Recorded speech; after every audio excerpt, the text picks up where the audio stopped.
welcome. Thank you very much for your patience. 5:30 is our next plan. 5:30 on site. Get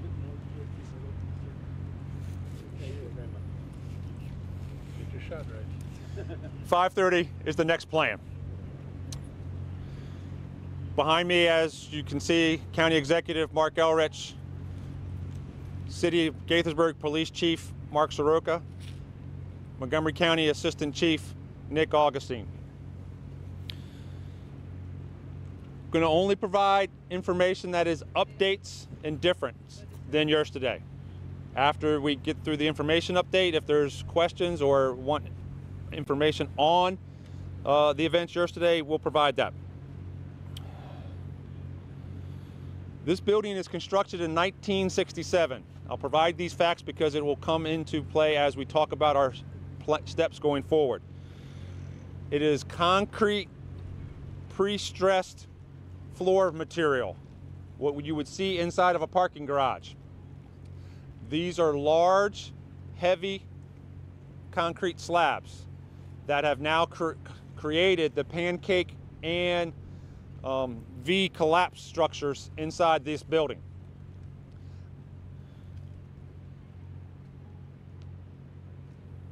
EMS, patient care. We originally reported 12 total patients. That number has been revised as the day went on yesterday. We saw 2 additional residents / patients on site. So the number is 14 patients addressed by fire and EMS on site. Still remains 10 transported to the local hospitals. 2 of those were critical, 8 were mild and moderate. 4 of that 8 were children, including as young as 4-month-old. Update for this morning, only 1 of the 10 remains hospitalized. The other 9 have been discharged. That 1 remaining resident condition has been upgraded and they are in a stable condition. That information is a mail. Pertaining to the shelter, as of last night, and I will advise that that number is increasing this morning, as of last night, 12 families, which accounted for 34 people, had checked in with the sheltering task force. 12 families, accounting for 34 people, had checked in with the sheltering task force at Boer Park. Overnight, there was only a cumulative 3 families and 9 people seeking assistance. They were supported by our sheltering task force and all of our partners there and provided accommodations. Boer Park as a reception center, a center for health and human services support, and the county support being located in one area, opened again at 9 a.m. Plans to remain open until 4 p.m. today and can extend if need be. And again, we've already heard today more residents, more families are checking in with Boer Park today, so that number is going up. Accountability of the residents.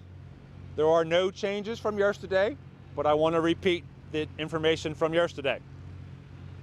1 unit in 826 remains unaccounted for. The other 5 units in 826 all have been accounted for. I am not able to provide you information as to what unit, which apartment remains unaccounted for in 826. Overnight, operations shifted significantly on scene, as you saw. We had an overwatch function from fire rescue here because the building was still smoldering. There were still pockets of fire in the building. That resolved itself overnight. As you see, very little to no smoke production on the scene behind me. Fire rescue remains here to monitor that with fire crews.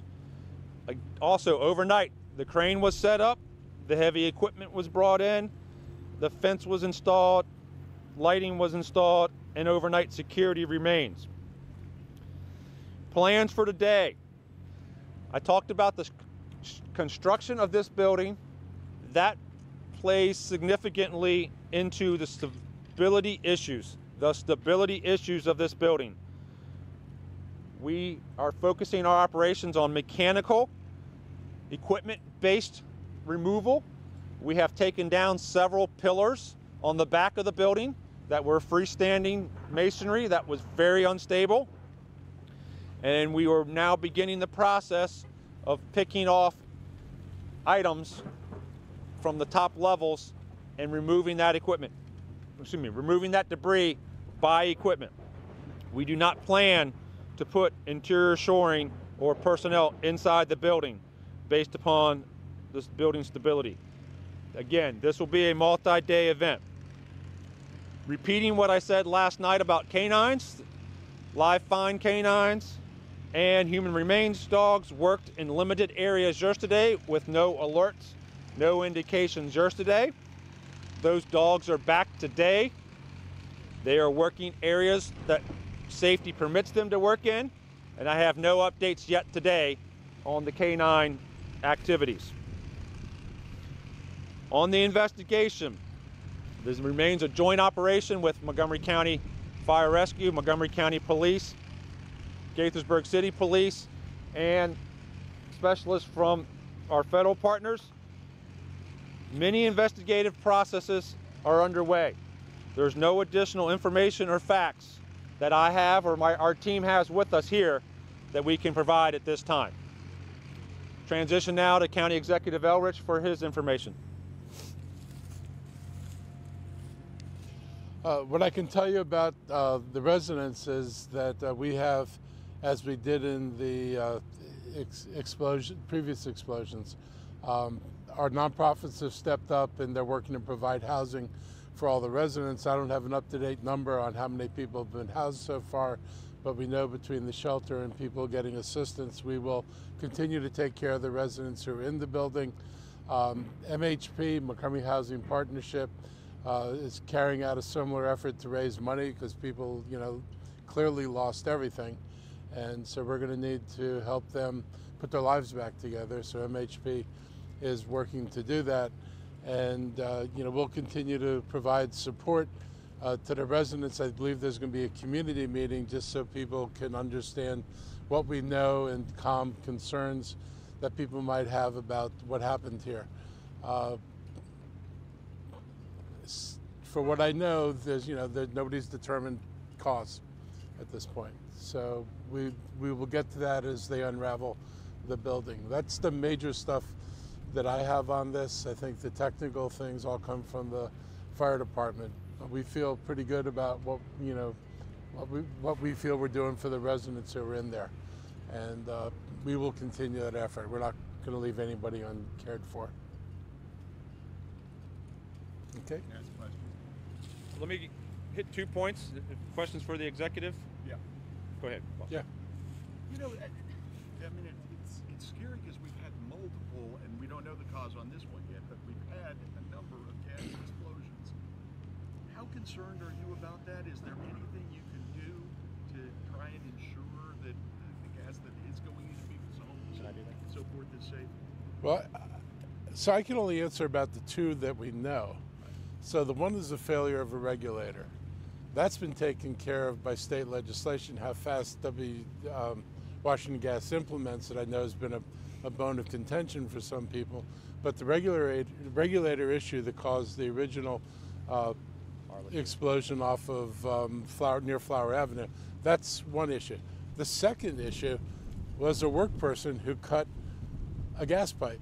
There's no equipment to failure here. There's nothing we could have done except for what we've asked WSSC to do, and they are working through the regulatory process, which is not our regulatory process, because I know what I would have done, and I would have done it right away. But whatever they go through the state, they are going through a process of updating regulations. I wanted the pipes marked. I thought that was important, and those pipes in that building were not adequately marked because they were too old. This, we don't know the cause of this. We have no reason to believe it's a regulator. But when we find out the cause, we see if there's a thread that links all three incidents. But right now, you've got 2 incidents with no thread between them. I don't know whether this third one will produce a thread. In addition to what the executive outlined about prior events, so Littonsville is one, Arliss was the other one that he was referring to. Also in the county, we had a propane event in Laytonsville, a little bit period of time before that. That was not natural gas, that was not related to regulators neither, that was a leaking, tank system in that apartment, in that housing building. Additionally, when you look back at our other natural gas explosions over time, some have been intentional. Ashley Drive as an event, some have been completely accidental. Ashley Drive as another event in history. So when we look at each of these, and I'm going with my 30 years of experience here on different events, each of them is almost uniquely and separately, how it developed than any of the other ones in that arena. So the most important thing, as the executive outlined, is when we know there's a way to make the distribution of the gas safer, when we know there's a way of making the building safer by utility support, control, and construction, organizationally the county will target that, work with the state appropriate agencies, and aim on that. Most specifically to all the residents. Smell gas, get out. Call 911. Stay out until your emergency responders arrive and can provide information, stabilize the leak, or get the utility company into the area. What has to happen to confirm what happened here? You guys have some suspicions. What is the process involved in terms of You have to see something. going through all that record? Yeah. So that's exactly it. If looking at 7 months ago, back in March, we had Littonsville. We were looking for all of the possible ignition sources in that building. We'll be doing that the same here. I outlined yesterday that there are gas ovens, cooktops in each unit. So that means there's 9 of those that's in the collapse area, the impact area, that we want to retrieve and check all 9 of those. We also outlined that there's gas dryers in each of the buildings, common laundry room. We need to go to that to get that. Also the gas piping, also anything else. So it's not us focusing on gas. We want to focus on all sources of ignition, all possibilities of what initiated a fire, what initiated a leak, what initiated the explosion. Because that's my point pertaining to conclusions, is we do not want to say, we do not want you to say, because we can't say that this was a gas explosion or a gas leak. Okay, I was very clear here yesterday, there was a gas-fed fire after the explosion occurred and fire rescue arrived. That I witnessed my own eyes, and it took a while for the gas to be controlled. But it is extraordinarily too early for us to say that that was the initial event that created the emergency that we have here. Chief, you mentioned that there's still one unit where the residents was not accounted for at this point. A day later, what goes through your mind thinking about that? Are you pessimistic? Are you more concerned? So as you outlined, we talked about it throughout the day yesterday, the last version at 5 o'clock, 1 unit and 826 remain unaccounted for. Absolutely, we have concern for the resident that was of record there, their family, the people that may have been present at the time of the explosion, roughly 8:40 yesterday morning. There was a significant blast, there was a significant fire situation, and then the collapse. So we take all of that to build a survivability profile that places us into what mode of operations we're working on. The stability of the building is very much a part of that factor and that algorithm as to how we're working on. We know people can survive for days in building collapses. At the same time, relating to a collapse and a fire, as we've experienced with other events in Montgomery County, those are mounted odds that makes it hard for a survivor to survive inside that building. And it's possible that there was nobody in there. It is possible that person is just not there. Absolutely, which is why we have to work until we can identify them, locate somewhere else, or we can locate them here. Can I ask just one other question? I'm going to stay here for Bruce for a second, Melanie. I'll get there. I noticed an ATF agent officer on scene. We shouldn't read that anything into that. Okay. Do you have anything to indicate that this might be No. So, other than accidental? so one of the things about this region in the public safety teams is collaboration. That ATF agent has been a part of our operations at Arliss Street, Littonsville Road, and here on Quince Orchard.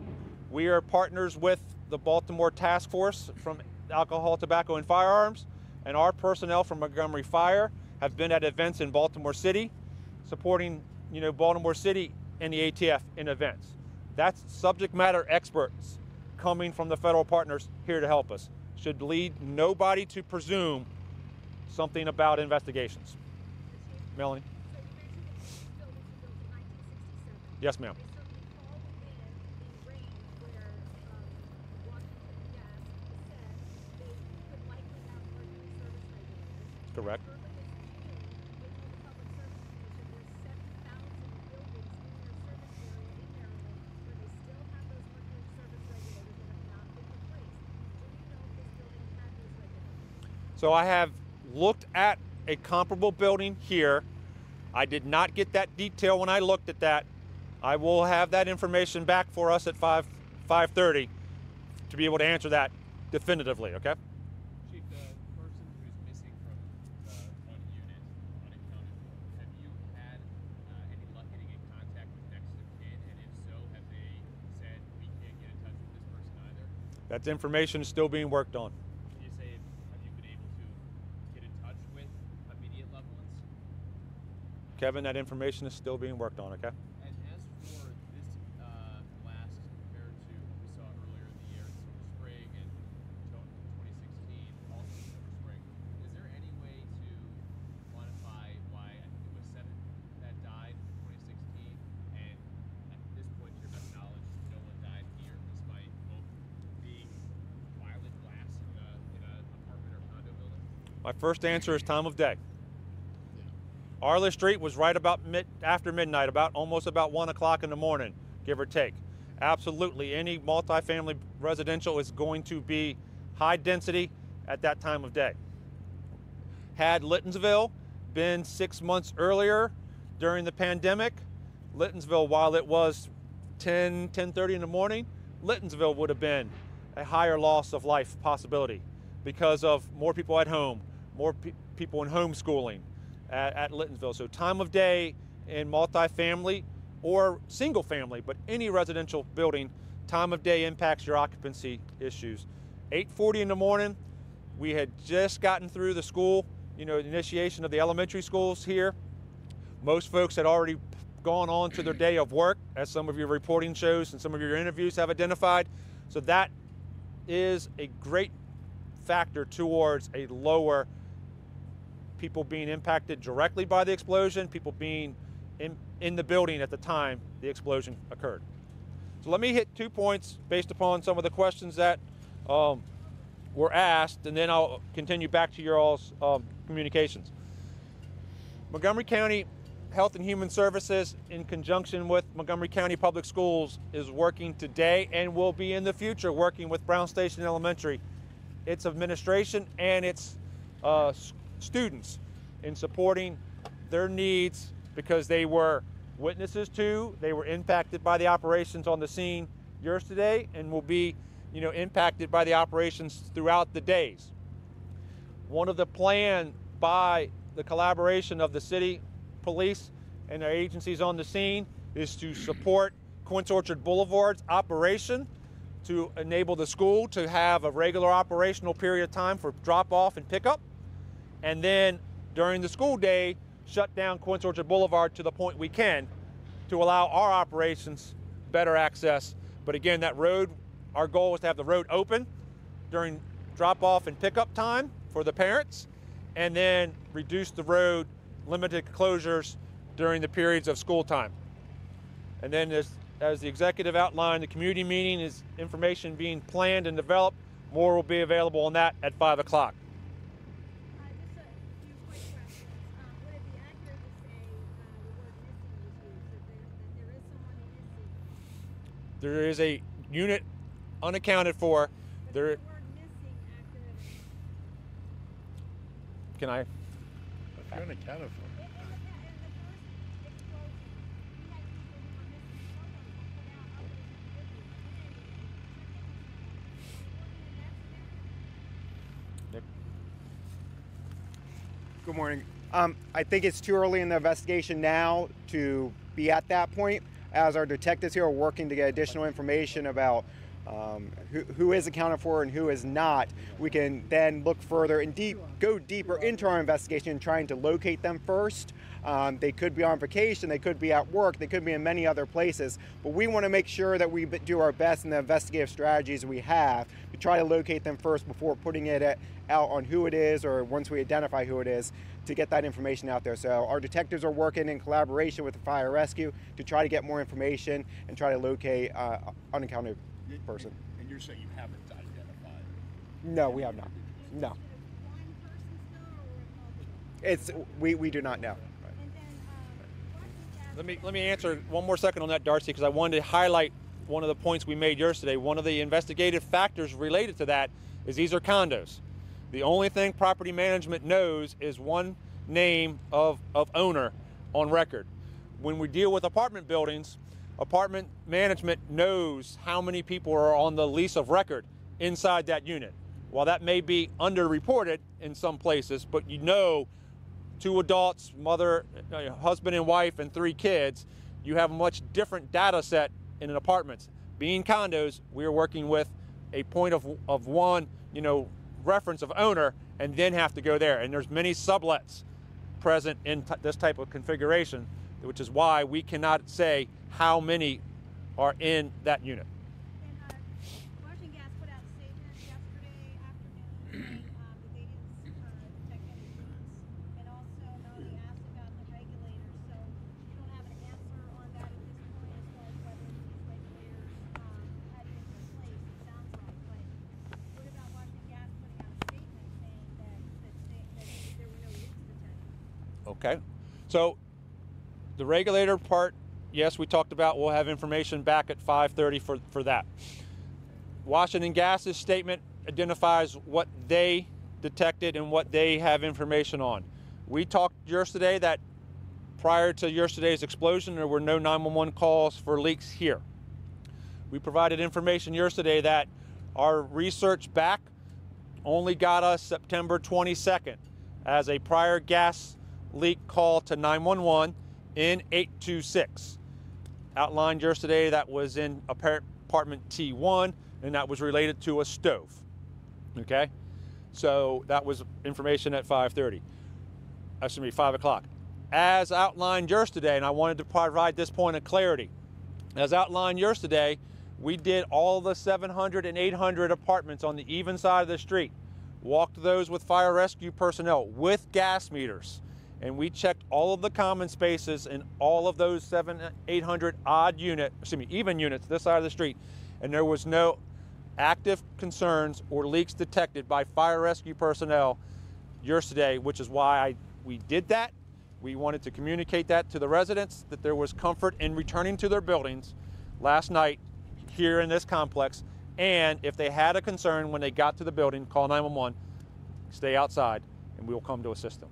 And 2 quick things. You may have already said this, I apologize. The last person still in the hospital, did you say adult or kid? I said an adult male. Adult male. And then people are being allowed to get some belongings today. If you could address that. Absolutely. So yesterday afternoon, we did allow folks from 24 and 30 to provide fire rescue personnel. I'm going to say a list of what they needed, where it was in the unit, and the fire rescue personnel went into 24 or 30 and got those belongings out.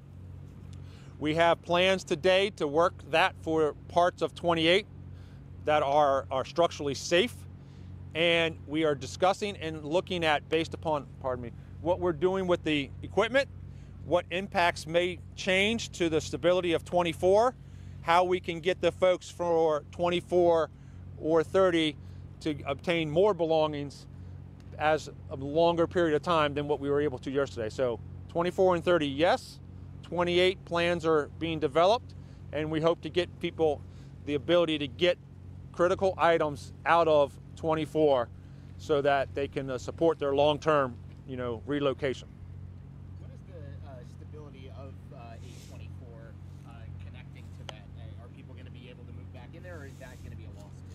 So that's a great question. That's exactly the discussion I had with the engineer this morning. As of now, this morning when we had that discussion, 824 was stable. But 824 is connected to 26. 26 is unstable, and we're trying to stabilize it. As things go, 24 may be more impacted. 24 may become a longer-term displacement issue. Again, that was this morning's structural assessment. We will have to do that day by day as we go. And that's going to be in conjunction with Gaithersburg City Building Code on that long-term occupancy of 24 and 30. Two last questions, whomever. And then Oscar is available for anybody who wishes Spanish information, Spanish briefing. Melanie. So you mentioned that some of the challenges, because these are condos, they're privately owned, are there different rules when it comes to inspections for multifamily dwellings versus condominium dwellings? And I mean, gas inspections, any other sort of building safety inspections. I'm not aware of that. We can make sure we have that data point for this evening's activity. We'll get back with you. And again, this is a city, and I'll make sure we get the city folks to come back and help us with that, provide that to you. I just had a question for the executive, having been in office and seeing multiple incidents like this. We talked to some residents yesterday who were actually angry, that this keeps happening and feeling somewhat helpless and concerned for their safety. And like 3 of these in the county, and maybe they have nothing to do with each other, or it's totally separate situations, unique situations. But just as the leader of this county, what do you say to the residents who are concerned about this? Look, I understand being concerned, but you also have to look at the underlying facts. And so you've got a real explosion where there's a failure of equipment that occurs off of Flower Avenue. That is knowable, that is fixable. You've got somebody working in a building who cuts a pipe. That could happen anywhere. There's no pattern. It's concerning, and that's why we've asked for some changes in the regulations, and hopefully WSSC will see its way through that policy and get it done.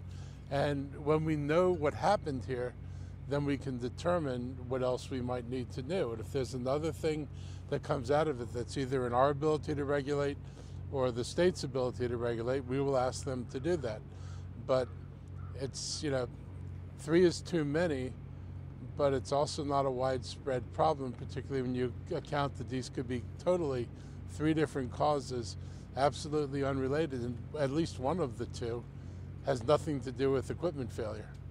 That's just not having a properly marked pipe that somebody who didn't know what they were doing sawed through.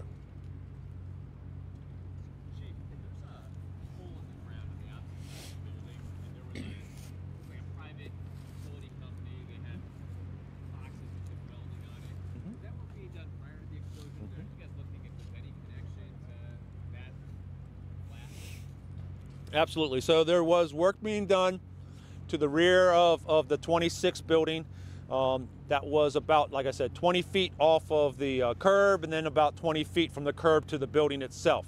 Those folks were critical initial witnesses to the events that unfolded here in the building. They provided a lot of details to the investigators as to what they saw, observed, heard. My information yesterday was very clear. They were working on water pipes. These buildings, and for those that have been here a while, these buildings have steam boilers, or boilers that create steam, that provide hot water steam for the building's heat, both the 700 and 800 block. They were working on that type of infrastructure for that building. So it was water pipes in that parking lot excavation, and they were not related to or engaged with any gas utility. They have been clearly a part of our investigation, but they're not a concern at this moment. No concern at this moment. Again, Oscar's available if anybody wants Spanish information. We'll be back here 5:30.